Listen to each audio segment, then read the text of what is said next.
काय चर्चा झाली, सांत्वन भेट घेतली आणि मुख्यमंत्री देखील आपण चर्चा केली, नोटिंग देखील केली, काय सांगितलं? लोटू नका यार. ह्या 2-3 दिवसात आताच्या तरी राज्याला माहिती मिळाली की क्रूरपणे ती हत्या झाली. 3 वर्षाच्या मुलीवरती बलात्कार केला जातो. तिचा चेहरा ओळखायला येत नाही. हे सांगायला प्रसार माध्यमातून खरंच नाही पाहिजे. लोक खूप हळहळ करतात. खूप मोठमोठ्याले दगड घालून तिचा चेहरा विद्रूप करण्यात आला 3 वर्षाच्या लेकीचा. आत्ताही मी ते फोटो बघितले, मी आधी बघितले नव्हते. इतकं वाईट कृत्य त्या नराधमाने केलं. म्हणून मी सरकारला असं सांगतो, फाशी मिळणार नाही. कोपर्डीच्या प्रकरणात आणखीनही आरोपीला फाशी नाही मिळाली.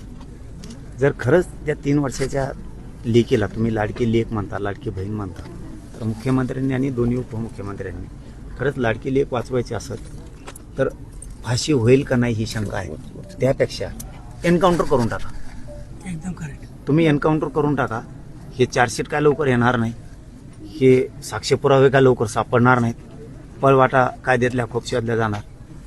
जर पुन्हा असं जसं आपल्या यज्ञाताईला झालं तसं कायदाच यज्ञाताई म्हणून एक नवीन कायदा पारित करायचा किंवा त्याच कायद्यात दुरुस्ती करायची.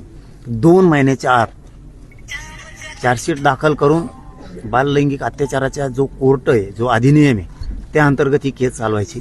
सेपरेट बेंच द्यायचा आणि ही केस तातडीनं चालवायची. 2 महिन्याच्या आत आरोपींना फाशी द्यायची. 2च प्रयोग करणं सरकारनं गरजेचं आहे, तरच राज्यात दाग जाईल. पहिला प्रयोग एकतर आरोपीचा लगेच एन्काउंटर करणे, तर तुम्ही लाडकी लेक म्हणा, लाडकी बहीण म्हणा, नसता तुमच्या तोंडाला काळं पासून घ्या तुम्ही सरकार म्हणून.